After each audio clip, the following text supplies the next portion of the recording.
एक बहुत ही सुंदर जंगल था। जंगल में एक बहुत ही मेहनती चिड़िया रहा करती थी। एक दिन चिड़िया सोचती है कि क्यों ना मेरे पास जो गेहूं के दाने पड़े हैं मैं उनको बोकर फसल उगा लूं। फिर वो मेरे काम जब आएंगे जब बारिश या सूखा पड़ेगा। तो ऐसा सोचकर चिड़िया सोचती है कि क्यों ना अपने साथ किसी को मिला लिया जाए। तो उसी जंगल में एक चतुर कौवा भी रहा करता था। तो चिड़िया सोचती है कि क्यों ना इस कौवे को अपने साथ मिला लिया जाए तो दोनों लोग मिलकर फसल को आसानी से उगा लेंगे। तो वो यही सोचकर कौवे के पास जाती है। तो कौवे से चिड़िया कहती है, कौवे भैया मेरे पास कुछ गेहूं के दाने पड़े हैं, क्यों ना हम दोनों मिलकर उनको बो लें। फिर उससे जो भी फसल पैदा होगी उसको काट कर हम बांट लेंगे आपस में। और आने वाले टाइम में जब भी कोई सूखा या बारिश का मौसम आएगा तो हमें कोई परेशानी नहीं होगी। तो कौवा सोचता है कि ये तो बड़ा अच्छा है। तो कौवा भी उसके साथ फसल बोने के लिए हामी भर देता है। तो चिड़िया कौवे से कहती है कि चलो ठीक है, कल से हम गेहूं के बीज बोने चलेंगे। फिर चिड़िया अपने घर चली जाती है। अगली सुबह चिड़िया जब कौवे के पास आती है तो कौवा कहता है, अरे बहन मुझे तो चक्कर आ रहे हैं, मेरा तो सर एकदम घूम रहा है, मेरी तबीयत सही नहीं है लग रहा है। तो चिड़िया कहती है, अरे क्या हुआ? तो कौवा कहता है कि मेरी तबीयत सही नहीं है, मुझे बहुत थकान महसूस हो रही है। तो चिड़िया बेचारी भोली होती है। तो चिड़िया कहती है, चलो कौवे भैया आप एक काम करो, आप आज आराम करो, मैं जाकर खेतों को देखती हूँ, आप कल से मेरे साथ चलना। फिर वो चिड़िया चली जाती है जहाँ पर उसको बीज बोने थे। तो जाकर वो बीज बोती है। वहाँ पर दिन भर बेचारी मेहनत करती है, बीज बोती है, पानी देती है, सारा काम ख़त्म कर कर फिर वो बेचारी थक हार के अपने घर जाती है और कुछ खा पी कर सो जाती है। फिर अगले दिन सुबह फिर वो कौवे के पास जाती है। तो कौवा फिर कुछ बहाना बना देता है। तो इसी तरीके से रोज़ कुछ ना कुछ बहाना बनाकर कौवा उस चिड़िया के साथ नहीं जाता है। चिड़िया बेचारी भोली होती है, वो पूरी मेहनत से अपना काम करती रहती है। धीरे धीरे इसी तरीके से समय बीतता जाता है और एक दिन फसल तैयार हो जाती है। तो जब फसल तैयार हो जाती है तो कौवा भी वहाँ पे पहुँच जाता है। तो जब चिड़िया वहाँ पहुँचती है तो कौवे को देखकर एकदम हैरान हो जाती है कि अरे आज ये कौवा यहाँ पर कैसे?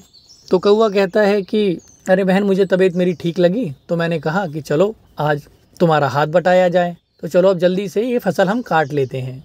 तो फिर दोनों मिलकर वो फसल काट लेते हैं पूरी। फिर कौवा कहता है कि बहन तुमने बहुत मेहनत की है तो इसीलिए ये भूसा और मिट्टी ज़्यादा है, तो तुम ये ज़्यादा ले लो और ये गेहूँ मैं लेके जा रहा हूँ।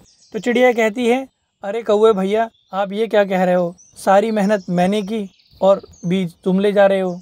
तो कौवा कहता है कि हम दोनों में बात हुई थी, तो अब मेरा दिमाग मत ख़राब करो, अब मैं जा रहा हूँ। और ऐसा कह के कौवा वो गेहूँ लेकर चला जाता है। अब चिड़िया सोचती है कि भाई ये तो बहुत गलत हुआ मेरे साथ। चिड़िया सोचती है कि अब इस भूसे का और मिट्टी का मैं क्या करूँ। फिर चिड़िया दिमाग लगाती है और कहती है कि चलो इस भूसे और मिट्टी से मैं अपना घर बना लेती हूँ। फिर उसके बाद वो अपना घर बना लेती है उस भूसे और मिट्टी से। फिर उसी घर में वो आराम से रहने लगती है। फिर एक दिन बहुत तेज़ बारिश हो रही होती है। तो चिड़िया क्या करती है, चिड़िया अपना खाना वाना बना के अपने घोंसले में, अपने घर में जो उसने मिट्टी और भूसे से बनाया होता है उसमें बैठी होती है।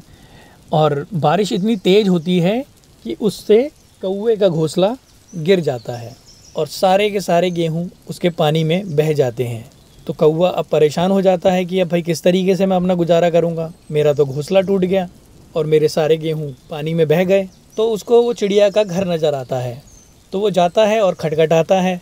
तो चिड़िया उसको खिड़की से देख लेती है कि ये वही चतुर कौवा है जिसने मेरे साथ धोखा किया था। तो कौवा कहता है कि बहन मेरा घर बह गया है बारिश में और मेरे सारे बीज जो हैं गेहूं के वो सब ख़राब हो गए हैं, बारिश में वो बह गए हैं। तो तुम मेरी मदद करो और मुझे कुछ खाने के लिए दो, मैं बहुत भूखा हूँ, अगर तुम मुझे कुछ खाने के लिए नहीं दोगी तो मैं भूख से मर जाऊँगा। तो चिड़िया कहती है कि कौवे भैया अब मैं तुम्हारी बातों में नहीं आऊँगी, तुमने मेरे साथ बहुत धोखा किया। फिर वो कौवे को वहाँ से भगा देती है कि चलो अब जाओ यहाँ से। तो कौवा वहाँ से चला जाता है और एक पेड़ के नीचे रात बिताता है और रात भर बारिश पड़ती रहती है। तो वो जिस पेड़ के नीचे बैठा होता है उस पेड़ से एक रंग गिर रहा होता है। तो वो सारा रंग कौवे के ऊपर लग जाता है। तो कौवा जब सुबह उठता है तो देखता है अपने आप को, तो वो कहता है अरे वाह मैं तो बहुत सुंदर हो गया हूँ, तो चलो मैं इस बात को लेकर उस चिड़िया को बेवकूफ़ बना के उसका घर हथिया लेता हूँ। तो वो भागकर चिड़िया के पास जाता है और चिड़िया से कहता है कि बहन देखो मैं कितना सुंदर हो गया हूँ। तो चिड़िया देखकर उसको हैरान हो जाती है, कहती है अरे कौवे भैया तुम तो बहुत सुंदर हो गए, ये कैसे हुआ। तो कौवा उससे कहता है कि मैं पास के गाँव में एक तंदूर में जाके बैठ गया था, उस तंदूर ने मुझे सुंदर बना दिया। अगर तुमको भी बनना है सुंदर तो चलो मैं तुम्हें वहाँ लेकर चलता हूँ। तो चिड़िया तुरंत तैयार हो जाती है और उसके साथ चल पड़ती है। तो कौवा उस चिड़िया को तंदूर में ले जाके धक्का दे देता है और खुद उसके घर की तरफ उड़ चलता है। उस तंदूर का मालिक बहुत ही दयालु होता है, वो तुरंत चिड़िया को बाहर निकाल देता है। जब चिड़िया तंदूर से निकलती है तो वो बहुत तेजी से अपने घर की तरफ उड़ती है। उसको अपने घर का एक छोटा रास्ता मालूम था। वो तेजी से जाके अपने घर में बैठ जाती है और अंदर से दरवाज़ा बंद कर लेती है। फिर कौवा जब वहाँ पहुँचता है और चिड़िया को अंदर देखता है तो एकदम हैरान हो जाता है और कहता है कि अरे तुम यहाँ कैसे, तुम तो मर गई थी। तो चिड़िया कहती है कि ऊपर वाले को जो मंजूर है वही होता है और बुरा करने वाला चाहे जितना मर्जी बुरा कर ले, होता वही है जो ऊपर वाले को मंजूर होता है। फिर वो चिड़िया वहाँ से उस कौवे को भगा देती है और भीग भीग के वो मर जाता है। तो इस कहानी से हमको ये सबक मिलता है कि कभी भी किसी के साथ गलत नहीं करना चाहिए। दोस्तों, आपको हमारी आज की कहानी कैसी लगी? हमारी कहानी को लाइक करें, कमेंट करके अपनी राय हमें दें। आपके कमेंट और लाइक हमारे हौसले को बढ़ाते हैं। अगर आप हमारे चैनल पर नए आए हैं तो हमारे चैनल को सब्सक्राइब करना ना भूलें। आपका धन्यवाद।